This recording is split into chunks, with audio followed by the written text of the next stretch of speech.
I'm Dale Cox for 2 Egg TV, and as you can tell from the sweat, or as they would say in the North, perspiration, it's a hot day in June here in South Georgia. We are in Fort Gaines, Georgia, and maybe a day like this is a good time to find out what life was really like for the early settlers who came into this area in the days pre-air conditioning and paddle fans and all of that.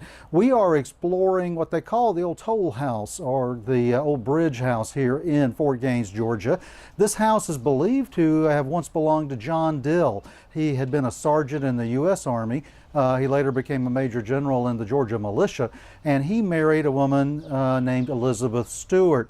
Elizabeth Stewart was the one female survivor of the Scott Massacre of 1817.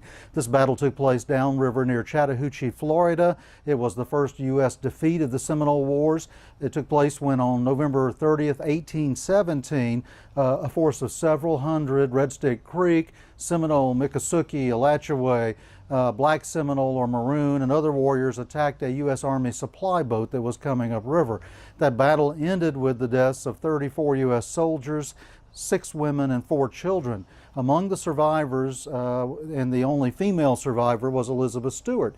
She later moved here to Fort Gaines. She married a man named John Dill, and they had a very prosperous life here in Fort Gaines. And local records indicate that this house probably once belonged to him, maybe to the both of them at some point. Early Methodist church services were held in this house, so it has it's a landmark of the early religious history of Georgia, and particularly of Southwest Georgia. It later served as a rest stop or a house of refreshment on the east end of the old covered bridge that crossed the Chattahoochee River at this point. In the days after the fort and as the town of Fort Gaines was in full swing. Also, people who were standing or stopping at the river landing below in the days prior to the bridges and even after the bridges could get off the steamboats and come up here and enjoy some food and refreshments and relax a little bit.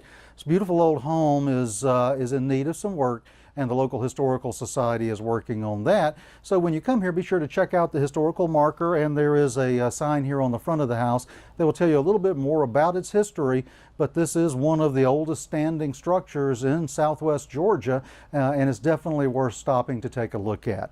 If you'd like to learn more about Fort Gaines, you can read the book Fort Gaines, Georgia, or you can check out the page at 2egg.tv or the pages at exploresouthernhistory.com. I'm Dale Cox in Fort Gaines, Georgia for 2 Egg TV.